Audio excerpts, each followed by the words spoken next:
কোনো police officer যদি যথাযথভাবে সততার উপরে থাকে তাহলে তার খোঁজ নেওয়া হয় যে সে জামাত করে কিনা। কোনো প্রশাসনের কর্মকর্তা, কোনো সচিবালয়ের কর্মকর্তা দাড়ি রাখে, খোঁজ নেওয়া হয় সে জামাত করে কিনা। তার স্ত্রী হিজাব নিকাব করে, তাহলে খোঁজ নেওয়া হয় সে জামাত করে কিনা। আলহামদুলিল্লাহ, তার অর্থ হচ্ছে এই ফান্ডামেন্টাল মুসলিম হিসাবে যারা জীবনযাপন করে তাদেরকে মানুষ এখান জামাত হিসাবে চিহ্নিত করে। এটা জামাত ইসলামীর বাংলাদেশের সবচেয়ে বড় অর্জন। একটা বিজয়ের জন্য, সামগ্রিক একটা বিজয়ের জন্য এটা একটা ভিত্তি। আমি আমার জায়গা থেকে বলি, বিজয় আমাদের ইতিমধ্যে হয়ে গেছে, শুধুমাত্র আনুষ্ঠানিক ঘোষণাটা শুধু কে দেবেন? আল্লাহ তাআলা দেন। জামাত ইসলামীর বিজয় ইতিমধ্যে নৈতিকভাবে হয়ে গেছে, এখন শুধু রাজনৈতিক বিজয়টা কে দিবেন? আল্লাহ দেবেন। ধৈর্য ধারণ করা যাবে ইনশাআল্লাহ। ওয়া কানাল ইনসানু খুলিকা হালুয়া। আল্লাহ তাআলা মানুষকে তাড়াহুড়া প্রবণ করেছেন, তাড়াহুড়া প্রবণতা যেন না আসে। সম্মানিত ভাইয়েরা, আমরা আল্লাহর দরবারে শুকরিয়া আদায় করি এই জন্য যে আল্লাহ মেহেরবানি করে আমাদেরকে অন্য কোনো পশু প্রাণী পাখি না বানিয়ে আমাদেরকে আল্লাহ তাআলা মেহেরবানি করে আশরাফুল মাখলুকাত বা সৃষ্টির সেরা হিসেবে আমাদেরকে তিনি সৃষ্টি করেছেন। আপনি আমরা কেউই চেষ্টা করে মানুষ হওয়ার জন্য আল্লাহর কাছে আবেদন করিনি। আল্লাহ তাআলা আমাদেরকে মানুষ করে মেহেরবানি করে তিনি অনুগ্রহ করেছেন যে অন্য কোনো প্রাণী না সৃষ্টি করে আমাদেরকে তিনি মানুষ হিসাবে সৃষ্টি করেছেন। পাশাপাশি আল্লাহ তাআলা আমাদেরকে শুধু মানুষই করেন নাই, আমাদেরকে মানুষ হওয়ার মধ্য থেকে আবার তিনি আমাদেরকে মুসলিম উম্মার অন্তর্ভুক্ত করেছেন। আলহামদুলিল্লাহ। এই মুসলিম উম্মা এখন 4 ভাগে বিভক্ত। কয় ভাগে? 4 ভাগে বিভক্ত। এক গ্রুপকে বলা হয় ফান্ডামেন্টালিস্ট মুসলিম, অর্থাৎ যে পূর্ণভাবে ইসলামকে মেনে চলে। তারা হচ্ছে এখন আমাদের প্রতিপক্ষ যারা, তাদের দৃষ্টিতে আমরা মৌলবাদী। কিবাদী মুসলিম? মৌলবাদী মুসলিম। বলছে একটু মুসলিম কিন্তু একটু কড়া মুসলিম। মানে আপনি যদি পুরোপুরি মেনে চলেন তাহলে আপনি কড়া মুসলিম। আপনি যদি অফিসে এখন ঘুষ না খান তাহলে আপনি কড়া মুসলিম। আপনি যদি এখন সুদ না দেন তাহলে আপনি কড়া মুসলিম। কোনো পুলিশ অফিসার যদি যথাযথভাবে সততার উপরে থাকে তাহলে তার খোঁজ নেওয়া হয় যে সে জামাত করে কিনা। কোনো প্রশাসনের কর্মকর্তা, কোনো সচিবালয়ের কর্মকর্তা দাড়ি রাখে, খোঁজ নেওয়া হয় সে জামাত করে কিনা। তার স্ত্রী হিজাব নিকাব করে, তাহলে খোঁজ নেওয়া সে জামাত করে কিনা। আলহামদুলিল্লাহ, তার অর্থ হচ্ছে এই ফান্ডামেন্টাল মুসলিম হিসাবে যারা জীবনযাপন করে তাদেরকে মানুষ এখান জামাত হিসাবে চিহ্নিত করে। এটা জামাত ইসলামীর বাংলাদেশের সবচেয়ে বড় অর্জন। একটা বিজয়ের জন্য, সামগ্রিক একটা বিজয়ের জন্য এটা একটা ভিত্তি। আলহামদুলিল্লাহ, আল্লাহ তাআলা আমাদের এই ভিত্তি নির্মাণ করে দিয়েছেন। এখন বাকি শুধু আমরা ছাদ ঢালে দিলেই। আমি বিশ্বাস করি বাংলাদেশ জামাত ইসলামীর এই যে ফান্ডামেন্টাল মুসলিম হিসাবে মুসলিমের পরিচয় ধারণ করা না, শুধু কাজগুলোকে বাস্তবে রূপান্তরিত করার প্র্যাকটিস আমরা করার চেষ্টা করতে পেরেছি। আল্লাহ তাআলা এই যে ভিত্তি নির্মাণ করে দিয়েছেন, বাংলাদেশে এই ভিত্তির উপরে ইসলাম বিজয় হবে ইনশাআল্লাহ। আল্লাহ যে মুসলিম আমাদেরকে বানিয়েছেন সেই মুসলিমের দ্বিতীয় ক্যাটাগরি হচ্ছে আর একটা মুসলিম গ্রুপ এখন তৈরি হয়েছে, যাদেরকে বলা হয় ট্রেডিশনাল মুসলিম। কি মুসলিম? ট্রেডিশনাল মুসলিম। নামে আছে, কামে নাই। ঐতিহ্যগতভাবে মুসলিম, মুসলিমের ঘরে জন্মগ্রহণ করেছে তাই মুসলিম। এই জন্য বলেও বসে যে মুসলমান তাই বলে একবারে নামাজ 5 ওয়াক্ত পড়তে হবে এমন তো কথা না। এবারে একবারে যে পড়ি না তাও তো না, অন্তত জুমার নামাজ। তাদের জন্য আজকে গিয়ে আপনি প্রথম কাতারে, দ্বিতীয় কাতারে, শেষ কাতারে, বারান্দায়, রাস্তায় অনেক সময় এদের জন্য নামাজ জামাত পাওয়া যায় না, জায়গা পাওয়া যায় না। যে তারা তো মনেই করে যে সপ্তাহে যেহেতু একদিন পড়ব সুতরাং একটু ভালোভাবেই পড়ি। এই জন্য 5 ওয়াক্ত আল্লাহরা ঠিকমতো গিয়ে তাদের ঠেলায় জায়গা পাওয়া যায় না। আবার ওই মসজিদে আসরের নামাজে মুসল্লি খুঁজে পাওয়া যায় না। আবার ওই মসজিদেই ওই দিন ফজরের নামাজের সময় ইমাম এবং মুয়াজ্জিন দুজনের দিকে তাকাতাকি করতে থাকে যে আর একজন হইলেই কি করা যায়? জামাত করা যাবে। এই দুরবস্থা আমাদের মসজিদগুলোতে আছে না নাই? কি কারণে? মুসলিম এখন কি হয়ে গেছে? কি মুসলিম? ট্রেডিশনাল, ঐতিহ্যগতভাবে, বংশগতভাবে মুসলিম। তো বংশগতভাবে ডাক্তার হয়েছে কেউ শুনেছেন কখনো? যে বাবা ডাক্তার, সে ডাক্তার পরিচয় দিচ্ছে। বাবা আলেম ছিলেন, এখন সে নিজে বলতেছে আমিও এখন থেকে আলেম। ট্রেডিশনাল মুসলিম। আমি এই আলোচনাটা করেছি কেন? উপলব্ধিটা মাথায় রাখবেন। এটা রোকন সম্মেলন। একজন রোকন আপনাকে বহু ত্যাগ, কোরবানি, কষ্ট, নির্যাতন, নিপীড়ন, সাধনা, অধ্যবসায় করে তারপরে আপনি কিন্তু এই জায়গায় আল্লাহ তাআলা আপনাকে উপনীত করেছেন। আপনি চাইলেই হতে পারেন নাই। এটা আল্লাহ তাআলার বিরাট অনুগ্রহ যে এখানে কার ফ্ল্যাট আছে আর নাই এই হিসাব আপনি করেন না।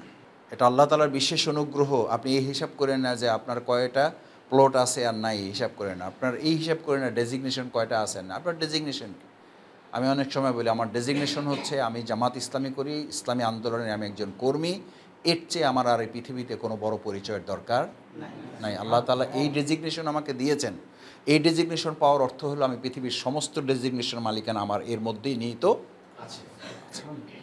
এই জন্য এটা বলেছি যে এতগুলো ধাপ কিন্তু পার করে তারপরে আপনি জামাত ইসলামী রোকন। আপনি ট্র্যাডিশনাল মুসলিম থেকে উত্তরণ হয়ে করে দিয়েছেন আল্লাহ তাআলা। আপনি চেষ্টা করেছেন, আল্লাহ কবুল করেছেন যে আপনি ওই মুসলিম কাতারে নাই। আপনি ওই পাঁচ ওয়াক্ত পড়েন না। আপনি শুধু জুমার জন্য কোনো রকম গিয়ে মেহমান হিসাবে, মেহমান মুসল্লি আমাদের মসজিদে এই অতিথি মুসল্লির আগমন এখন বেশি, যাদেরকে চেনা যায় না, দেখা যায় না। ওই এলাকায় আবার ফজর আসর এশার নামাজে কোনো লোক খুঁজে পাওয়া যায় না। তার মানে এই মুসল্লিরা ওখানকার নিয়মিত মুসল্লি না, কি মুসল্লি? অতিথি মুসল্লি বা ট্র্যাডিশনাল মুসল্লি হিসাবে। ট্র্যাডিশনাল মুসল্লি এটাও যে সে শুধু আকিমুস সালাত বুঝতে পেরেছে এই অর্থে যে এটা একটা আনুষ্ঠানিকতা। হিন্দুদের যেমন আনুষ্ঠানিক কিছু ইবাদত থাকে, মুসলিম হিসাবে কপাল পরা বদনসিব ট্র্যাডিশনাল মুসলিম যে সেও ঠিক অন্যান্য ধর্মের মতো এই আকিমুস সালাতকে সে নিতান্তই শুধুমাত্র এটাকে একটা আনুষ্ঠানিক ইবাদত হিসাবে কী করেছে? টার্গেট করেছে। অথচ টার্গেট করার কথা ছিল আকিমুস সালাত, মানে হচ্ছে সে মসজিদমুখী হবে আজান হলে। আজানটা আসলে মুয়াজ্জিন দেয় না, এটা কার নির্দেশ? আল্লাহর নির্দেশ। আসলে এই মুয়াজ্জিন হিসাবে উনি আজানটা দিয়েছেন, কিন্তু নির্দেশনাটা কার? এই ধারণাটা যদি আকিমুস সালাতকে কেউ না নিতে পারে তাহলে আকিমুদ্দিনে এই ধারণাটা কেউ অর্জন করতে পারবে না। ওখানে ব্যর্থ হবে, এখানেও ব্যর্থ হবে। আর একটু ঘুরাইয়ে কঠিন করে বলি, এখানে যদি কেউ ব্যর্থ হয় তার মনেই হলো সে আকিমুস সালাতের মূল তাৎপর্যটা ধারণ করতে পারে নাই। আল্লাহ তাআলা আমাদেরকে সেই মুসলিম থেকে হেফাজত করুন। সাথে আমি এটাও একটু বলি যে ইতিমধ্যে আল্লাহ তাআলা সেখান থেকে হেফাজত করেছেন আলহামদুলিল্লাহ। যে আমরা আকিমুস সালাতের অর্থ এভাবে নিয়েছি যে ওখানে মুয়াজ্জিন আজান দেয়, এটাকে আমরা ধারণ করে নিয়ে ধারণ করেছি নির্দেশটা আসলে কার? এখানে আমরা ধারণ করেছি আমাদের থানামির আমাদেরকে একটা কথা বলে, আমাদের সেক্রেটারি একটা কথা বলে, আমাদের জোন পরিচালক একটা কথা বলে, আমাদের মহানগরী দায়িত্বশীল বৃন্দ একটা কথা বলে, আমাদের সংগঠনের নেতৃবৃন্দ একটা কথা বলে। এটা নিতান্তই মুয়াজ্জিনের একটা ভূমিকা পালন করে। প্রকৃত অর্থে এটা ওনাদের কথা না, কার কথা? নাকি ওনারা ওনাদের ব্যক্তিগত পারিবারিক জীবনের নির্দেশ আপনাদেরকে দেয়? তাহলে নির্দেশনাটা কার? সেটা সময় আমাদের মনে আছে, আপনাদের সবার মনে থাকার কথা। আমরা সব সময় প্রাইমারি স্কুলগুলোতে দপ্তরের দিকে তাকাই থাকতাম যে কখন বেলটা পিটাবে আর কখন ছুটি হবে আর কখন বাড়ি যাব। আমাদের ধারণা ছিল এই বেলটা পিটানো এবং ছুটির দেওয়ার দায়িত্বটা কার? দপ্তরের। এবং তার পিছনে আমরা ঘুরতামও, চাচা ডাকতাম বা খালু ডাকতাম বা বলতাম যে ভাইয়া বেলটা কি করেন, পিটাই দেন। তো হেও আবার একটু ভাবসাব নিত। হেও তো বুঝতো যে আমরা তো এত কিছু বুঝি না। সেও মনে করে যে মালিক পক্ষ তারই মনে করতেছে, কিন্তু সে যে প্রধান শিক্ষকের অনুমতি ছাড়া বেলটা পিটাইতে পারে না, এই বুঝটুকু আমাদের তখন ছিল না। তা আপনারা এখানে যারা আছেন, আল্লাহকে এই বুঝ থেকে আপনাদেরকে উত্তরণ করেছেন না ওই বুঝের মধ্যে আছেন এখনো? বেলটাকে দপ্তরি পিটায় না প্রধান শিক্ষক নির্দেশ দেয়? নির্দেশ না দিলে যতক্ষণ পর্যন্ত স্কুল চলতেই থাকে। অনেক সময় এমন হয় যে দেরি হচ্ছে, জিজ্ঞেস করে আমরা বলছি যে না এখনও প্রধান শিক্ষক কি দেয় নাই, আজকে অন্য কাজ আছে, সেই জন্য আরও কিছু সময় তোমাদের থাকতে হবে। তো তখন গিয়ে কি মুয়াজ্জিনকে আমরা গালিগালাজ করি, ওই দপ্তরিকে গালিগালাজ করি না। কারণ আমরা তখন বুঝতে পারি যে নির্দেশটা আসলে এর হাতে কিছুই নাই, এ শুধু নির্দেশ হুকুম পালনের একজন সাধারণ কর্মচারী মাত্র। আমরা এই যে এই গ্রুপে যারা আমাদের জন্য একটা আলাদা ব্যবস্থা করেছেন, এই রীতিমতো আমরা কর্মচারীর দায়িত্ব পালন করি। কার? এই কর্মচারীদেরকে আপনারা কখনো কখনো মালিক পক্ষ ভেবে আমাদের উপরে চোখ বড় বড় করে তাকান। তা এটা বলছি এই জন্য যে দেখেন, আকিমুস সালাতের নির্দেশনার হচ্ছে এই যে আপনি এখান থেকে ভাববেন যে নির্দেশনাটা আসলে কার? একজন রোকন হিসাবে কি আমরা এটা আজকে ধারণ করে নিয়ে যেতে পারবো? সংগঠনের প্রত্যেকটা নির্দেশ দায়িত্বশীলের না, কার নির্দেশ? এই হিসাবে আল্লাহ তাআলা আমাদের পালন করার তৌফিক দান করুন। নির্দেশ পেলেন, এরপরে দায়িত্ব কি? আপনি মসজিদে গেলেন, মসজিদমুখী হলেন। এটা আকিমুস সালাতের ট্রেনিং। ট্র্যাডিশনাল মুসলিম হলে সে এই ধারণা করে না, সে ধারণা করে সুযোগ পাইলে গেলাম, না হইলে নাই। একজন রোকন আকিমউদ্দিনের নির্দেশ পেলে সে সুযোগ পেলে গেলাম, না হলে নাই। এটা কি আপনার চেতনা? ট্র্যাডিশনাল মুসলিম যদি হয়, ট্র্যাডিশনাল রোকন যদি হয়, ট্র্যাডিশনাল ইসলামী আন্দোলনের কর্মী যদি হয়, তাহলে এভাবে গ্রহণ করবে। সুযোগ পাইলে গেলাম, না হইলে নাই। তো সুযোগ পাইলে গেলাম, না হইলে নাই যদি হয়, তাহলে প্রকৃতপক্ষে আপনি ওখানে নামাজকে অস্বীকার করলেন, সালাতের হক আদায় ব্যর্থ হলেন, এখানে আকিম উদ্দিনের হক আদায় আপনি ব্যর্থ হলেন। কারণ আকিমুসসালাতের হক হচ্ছে বাসায় বসে থাকা না, আকিমুসসালাতের হক হচ্ছে কোথায় যাওয়া? মসজিদে যাওয়া। এই মসজিদে যাওয়া হচ্ছে আপনার সেনাবাহিনীর ট্রেনিং। আপনার মধ্যে এই ফিলিংসটা ডেভেলপ রাখা 24 ঘন্টা, সপ্তাহে 7 দিন, মাসে 30 দিন, বছরে 365 দিন, ঝড় বৃষ্টি বন্যা বাদল পরিস্থিতি যাই তাফদা যাই থাকুক না কেন, আপনার মধ্যে এই চেতনাটা জাগ্রত করা, আপনি একজন আল্লাহর কি সৈনিক, আল্লাহর আপনি একজন সৈনিক। ডাক পড়েছে, যে অবস্থায় থাকেন আপনাকে মসজিদে গিয়ে কী হয়ে যেতে হবে? হাজির হয়ে যেতে হবে। ওখানে যেমন আপনি বলেন না যে ঠিক আছে আমি বাজারটা শেষ করে নেই, আপনি ঘরের রান্নাটা শেষ করে নেই, খাবারটা শেষ করে নেই, বাচ্চাটাকে ঘুম পড়ায় নেই, তারপরে আমার কাজটা আমি একটু শেষ করে নেই, এটা যেমন বলাটা আপনার ইখতিয়ারের মধ্যে পড়ে না, শরীয়তে এটা অ্যালাউ করে না যে এটা করে আপনি সালাতে তারপরে জামাতে অংশগ্রহণ করবেন। বরং ওখানকার স্পিরিটটা হচ্ছে আপনি শুধু জামাতে অংশগ্রহণ করবেন না, ওখানে তাকবীর উলার সাথে আপনি সালাত আদায় করাটাকে উত্তম বলে গণ্য করা হয়েছে। এখানেও রোকন বৈঠকে সবার আগে আপনি হাজির হওয়ার স্পিরিটটা এখান থেকে হাজির করবেন, ওখানে তাকবীর উলা, এখানে সবার আগে যে হাজির হবে সে আমি। দেখি ইনশাল্লাহ রোকন বৈঠকে কে কখন দেরি করে যান, আমি এটার জন্য হাত তুলতে বলবো না। ভুলে যাওয়াটা কি আল্লাহর নেয়ামত। আপনার পৃথিবীতে যত দুঃখ কষ্ট এই পর্যন্ত জন্মের পর হয়েছে, সব যদি মাথায় ঠিকঠাক মতো ধারণ করা থাকতো, তাহলে স্বাভাবিক থাকতেন না পাগল হয়ে যেতেন? পাগল হয়ে যেতেন। আল্লাহ সেখান থেকে আমাদেরকে হেফাজত করেছেন, বলে আলহামদুলিল্লাহ। এই জন্য তো আমাদের এই কাগজ কলম, তারপরে এই ওহী যখন আসে তখন আল্লাহ রসুল সাল্লাহ সাল্লামকে বলা হয়েছে আপনি এটা মুখস্থ রাখার জন্য খুব বেশি কি হইয়েন না, পেরেশান হইয়েন না, এটার সংরক্ষিত করার কি আছে, ব্যবস্থা আছে। তা আমার কাছে, আমি গরিব মানুষ, ছোটোখাটো মানুষ, আমার কাছে যদি একটা খাতা থাকে এবং আস্তে আস্তে গাড়িতে যদি আমার নোট করা লাগে, তাহলে আপনাদের তো দরকার নেই না। আমি একবারে কেউ করতেছেন না তা বলছি না, বলছি যে এটা প্রয়োজনীয়তা, এটা বুঝাইছি। আর আমার আলোচনার সময়, আমার বা আমাদের কারোই কোরআনের আলোচনার সময় যদি কারো ঘুম আসে, তাহলে বুঝতে হবে যে তার জীবনের এর চেয়ে আর বদনসিব। কারণ এখন যে আলোচনা চলতেছে এটা জ্ঞান বিজ্ঞানের উপর আলোচনা করতেছে না, এটা পুরোটাই আলোচনা হচ্ছে কিসের উপরে? কোরআন সুন্নাহর আলোচনা। এই আলোচনায় যদি আপনার ঘুম আসে, তাহলে আমার বুঝতে হবে যে এটা আমার জন্য বদনসিবের অংশ। পরিচ্ছন্ন এলম যার থাকবে, উন্নত এলম যার থাকবে, এলমের পর হচ্ছে পরিচ্ছন্ন ইমান। পরিচ্ছন্ন এলম, এটা ক, এলম হলো ক, খ হলো ইমান। পরিচ্ছন্ন ইমানের জন্য মানুষের দরকার হয় কি? পরিচ্ছন্ন এলম। এলম যার পরিচ্ছন্ন, ইমান তার পরিচ্ছন্ন। ইমান যার পরিচ্ছন্ন, আমল তার পরিচ্ছন্ন। দেখেন শুরুটা কি দিয়ে? ইমান দিয়ে না এলম দিয়ে? তাহলে ইমান আমাদের গুরুত্বপূর্ণ। তার চেয়েও ইমানটা হচ্ছে এক, তারও আগে এলমটা হচ্ছে জ্ঞান। এই জন্য কোরআন নাজিল করে প্রথমেই বলা হয় না ইয়া আইয়ুহাল্লাযীনা আমানু, বলা হয়েছে কি? বলা হয়েছে ইকরা। মানে তোমার ইমান দরকার, কিন্তু সেই ইমানেরও আগে কি দরকার? এলম দরকার। তাহলে রোকনিয়াতের চেতনার, রোকনিয়াতকে অর্থবহ করা, রোকনিয়াতকে ধারণ করা, এটাকে সুসংগঠিত রাখা, এটাকে মজবুত প্রাণবন্ত সজীব রাখার প্রথম হাতিয়ার হইল আজকে আমরা দিলাম উচ্চতর সিলেবাস দিয়ে দিলাম। তাহলে এলম, এলমের পরে ইমান, ইমানের পরে পরিচ্ছন্ন আমল। পরিচ্ছন্ন আমলই একটা সমাজ, পরিবার, রাষ্ট্রকে পরিচ্ছন্ন করতে পারে। This is important issue. আপনার আমার এই রুকুনিয়াতের মূল চেতনাকে, আমরা পরিচ্ছন্ন হব, আমরা সমাজ এবং রাষ্ট্রকে কি করব? পরিচ্ছন্ন করব। তাহলে আমার পরিচ্ছন্ন হওয়ার ধাপ প্রথম কি দিয়ে শুরু করলাম আমরা? এলম দিয়ে। পরিচ্ছন্ন এলম কি তৈরি করে? পরিচ্ছন্ন, বলেন একটু, পরিচ্ছন্ন এলম কি তৈরি করে? সবাই বলেন, পরিচ্ছন্ন এলম কি তৈরি করে? পরিচ্ছন্ন ইমান পরিচ্ছন্ন আমল তৈরি করে। পরিচ্ছন্ন আমল পরিচ্ছন্ন সমাজ, চিন্তা, রাষ্ট্র, পরিবার গঠনে সহায়ক শক্তি হিসাবে আল্লাহ আমাদের কবুল করুন। আল ইলমু সালাহি, উচ্চতর সিলেবাস।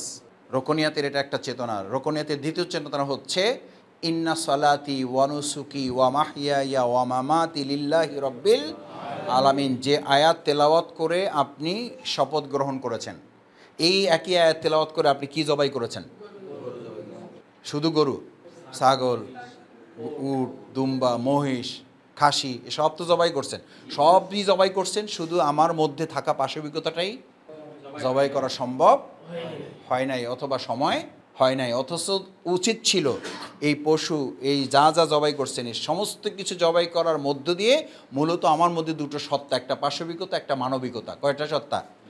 একটা মোরালিটি, একটা এনিমলিটি। একটাকে পাশবিকতা বলে, একটাকে নৈতিকতা বলে, একটাকে মানবিকতা বলে, একটাকে পাশবিকতা বলে। আমরা এইটাকে জবাই করতে পারি নাই বলেই আমরা পশু জবাই করতে পারছি। আমরা 1 লাখ টাকার ছাগল 15 লাখ টাকা দিয়ে দেশে তোলপাড় শুরু করতে পারছি। পুরা কোরবানি চলে গেছে এই 15 লাখ ছাগলের উপর দিয়ে। এবার কিয়ামতের মাঠের কিছু দৃশ্য আল্লাহ তাআলা এবার দেখার সুযোগ এই কোরবানির মাধ্যমে করে দিয়েছেন। এতদিন কোরআনের আয়াত পড়তেন যে সেদিন কেউ কারো পরিচয় দিবে না, এবং কেউ কারো সামনে পড়লে মা বাবাকে অস্বীকার করবে, বাবা মাকে অস্বীকার করবে। আমরা পশু জবাই করেছি, আমাদের পাশবিকতাটাকে আমরা জবাই করতে, আমরা পাশবিকতাটাকে যদি জবাই করতে পারতাম তাহলে আজকের সমাজের এই চিত্র আমাদেরকে দেখতে, ইনশাআল্লাহ আমি বিশ্বাস করি বাংলাদেশ জামাত ইসলামী আমরা এই পাশবিকতাটাকে দমন করে কুল ইন্না সালাতি ওয়া নুসুকি, আমরা বলেছি আমার সালাত। দেখেন সালাতের পরপরই ঘোষণা হচ্ছে ওয়ানুসুকি, আমার কি? কোরবানি। কোরবানির তো আর একটা উদ্দেশ্য ছিল পরিপূর্ণভাবে আত্মসমর্পণ করা, কোনো যুক্তি পেশ না করা। ইব্রাহিম আলাইহিস সালামকে যখন এই সিদ্ধান্ত জানানো হয় তখন তিনি 3টা কাজ করতে পারতেন। কয়টা? একটা, তিনি অজুহাত পেশ করতে পারতেন, আমার মাত্র একটাই ছেলে, তাও তো আপনিই দিয়েছেন, আল্লাহ আপনিই তো দিয়েছেন, তাও আমার তো 2-3টা থাকলে না হয় একটা দিয়ে দিতাম, দিছেনই তো একটা। এই অজুহাত পেশ করতে পারতেন না পারতেন? পারতেন। 2 নম্বর হলো তিনি অপারগতা পেশ করতে পারতেন। কি করতে পারতেন? অপারগতা। অপারগতা মানে কি করতে পারতেন? বলতেন আমি রাজি আছি, না আমার ছেলেটা বোধহয় আসলে রাজি হবে না। আমাদের এরকম আছে, আমি তো চাই কিন্তু আমার বউ তো চায় না। অপারগতা পেশ করেন নাই, সন্তানকে জিজ্ঞেস করেছেন। সন্তান শুধু জানতে চেয়েছে যে সিদ্ধান্তটা আপনার নাকি আল্লাহ। স্ত্রীকে বলেছে, স্ত্রী শুধু জানতে চেয়েছে সিদ্ধান্তটা আপনার নাকি আল্লাহ। দিস ইজ স্পিরিট অফ কোরবানি, দিস ইজ স্পিরিট অফ রোকনিয়াত। আপনি তো ওই আয়াতে তেলাওয়াত করেছেন। আপনি শুধু দায়িত্বশীলকে জিজ্ঞেস করবেন এটা সংগঠনের সিদ্ধান্ত কিনা, দিস ইজ এনাফ। আমার আর কোনো যুক্তি নাই, আর কোনো অপারগতা নাই। 1 নম্বর হলো হযরত ইব্রাহিম আলাইহিস সালাম কি পেশ করেন নাই? যুক্তি পেশ করেন নাই। কারণ যুক্তি পেশ করেন এই জন্য যেটা হারাম, এটা বৈধ নয়, আল্লাহর নির্দেশের সাথে এটা সাংঘর্ষিক।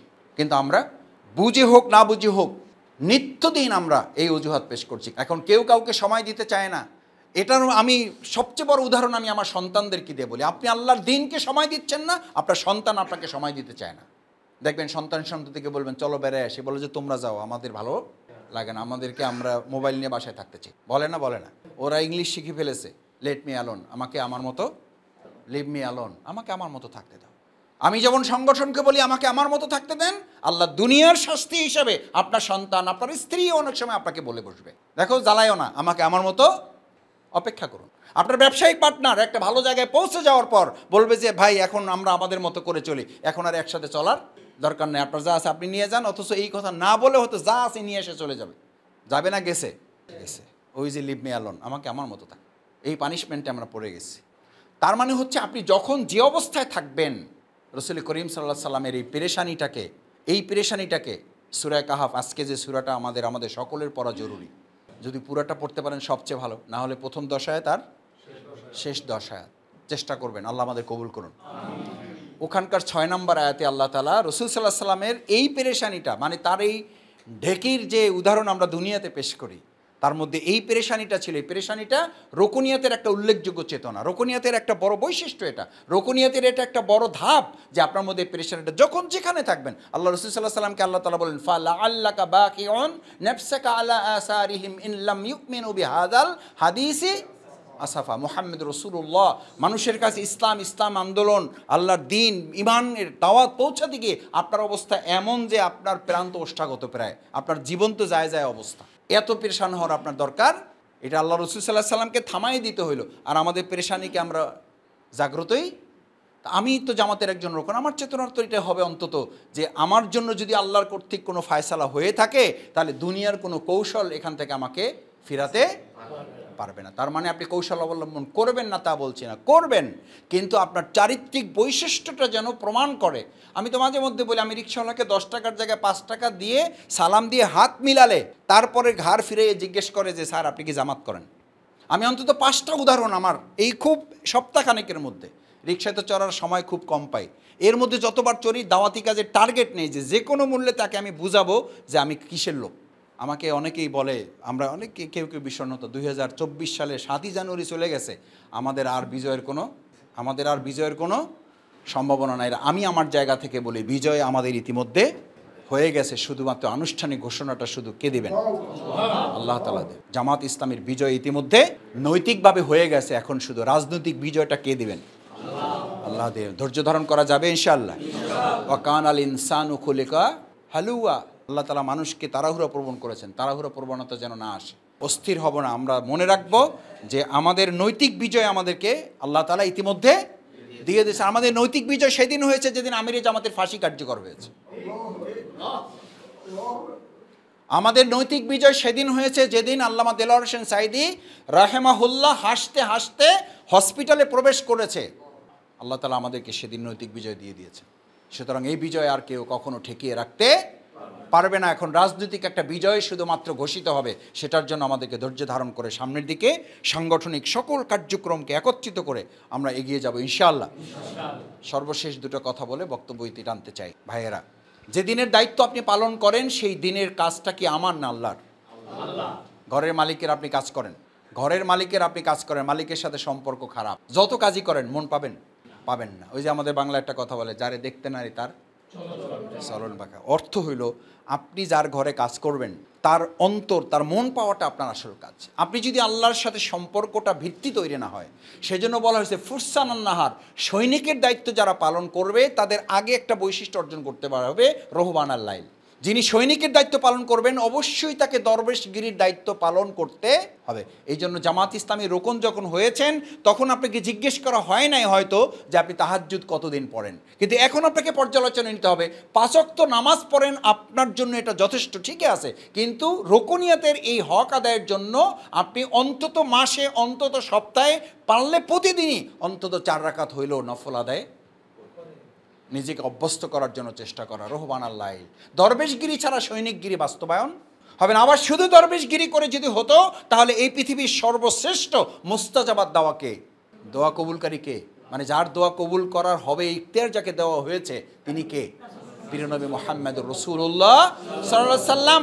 আমি ভাই একটা কথা বলি আপনাদের, আপনারা মাঝে মধ্যে এটা ফিল করেন, মাসুদ ভাই এত চেষ্টা তদবির কি হবে, যখন আল্লাহ চাইবেন তখন এমনিতেই দিবেন, তখন আল্লাহ চাইবেন এমনিতেই দিবেন। যদি হয় তাহলে রাসূল সাল্লাল্লাহু আলাইহি সাল্লাম মুস্তাজাবাদ দাওয়া, সমস্ত নবী রাসূলদেরকে আল্লাহ তাআলা মুস্তাজাবাদ দাওয়ার কি দিয়েছেন, এবং প্রত্যেকের একটা দোয়া করে আল্লাহ তাআলা দুনিয়াতে কি করেছেন, কবুল করে শেষ করে দিয়েছেন। শুধু প্রিয়নবী মুহাম্মদুর রাসূলুল্লাহ সাল্লাল্লাহু আলাইহি সাল্লামকে মুস্তাজাবাদ দাওয়া হিসেবে তাকে জিজ্ঞেস করা হয়েছিল, আপনি একটা দোয়া করেন কবুল করা হবে। আল্লাহ রাসূল সাল্লাল্লাহু আলাইহি সাল্লাম বললেন, আমি দুনিয়াতে সেই দোয়াটা করতে চাই না, আমি এই দোয়াটা করব সেদিন কিয়ামতের মাঠে, যেদিন কারো কোনো সুপারিশ করার সুযোগ থাকবে না। আমি আল্লাহর রাসূল সেদিন আপনাকে অনুরোধ করব, আল্লাহ আমার সমস্ত উম্মতকে জান্নাতে নেওয়া ছাড়া আমি জান্নাতে যাব না। সেই মুস্তাজাবাদ দাওয়া যদি 27টা যুদ্ধ করা লাগে, সেই মুস্তাজাবাদ দাওয়ার যদি দান মোবারক শহীদ হতে হয়, সেই মুস্তাজাবাদ দাওয়ার যদি মাথার খুলিটা ভেঙে যেতে হয়, সেই মুস্তাজাবাদ দাওয়ার যদি রক্তে পা জুতা মোবারক আটকে যেতে হয়, সেই মুস্তাজাবাদ দাওয়ার যদি 55 বছর বয়সে 70 কিলোমিটার পথ পাড়ি দিয়ে যুদ্ধ করতে হয়, তাহলে তার সুপারিশ পাওয়ার জন্য আপনার কি করতে হবে? দরবেশগিরির সাথে সৈনিকগিরি আমার মধ্যে স্পিরিটটা থাকবে এরকম, দুনিয়ার কোনো কিছুকে পরোয়া না করে যখন আমি আল্লাহকে পরোয়া করি তখনই শুধু আমি আল্লাহর দাস, তখনই শুধু আল্লাহর গোলাম। আল্লাহর গোলাম মানে এই যে আমি আর কাউকেই পরোয়া। রুকনিয়াতের এই চেতনা ধারণ করে যদি পারা যায় তাহলে আজকের এই রোকন সম্মেলন সফল এবং সার্থক হবে। আল্লাহ তাআলা এই হাতগুলোকে দুনিয়ার ক্যামেরায় মিস হইলেও আর সে আজিমের ক্যামেরায় যেন মিস না হয়। এই হাতগুলো দেখে দেখে যেন আল্লাহ তাআলা আমাদেরকে জান্নাতের জন্য কবুল করেন। ভাইয়েরা, এই জন্য আসুন আমাদের রুকনিয়াতের এই মূল চেতনায় আমরা যেন নিজেদেরকে প্রতিষ্ঠিত করতে পারি। বাকি যে আলোচনাগুলো হবে এই আলোচনাটা এরই ধারাবাহিকতা, বিশেষ করে টার্গেট সংক্রান্ত আলোচনা হবে। আমি আশা করব প্রত্যেক রোকন আমরা আমাদের এই টার্গেটগুলো বছরের বাকি সময় আমরা অর্জন করব। আল্লাহ আমাদের তৌফিক দিন। সুবহানাকাল্লাহুম্মা বিহামদিকা আশহাদু আল্লা ইলাহা ইল্লা আনতা আস্তাগফিরুকা ওয়া আতুবু ইলাইক। আসসালামু আলাইকুম ওয়া রাহমাতুল্লাহি ওয়া বারাকাতুহু।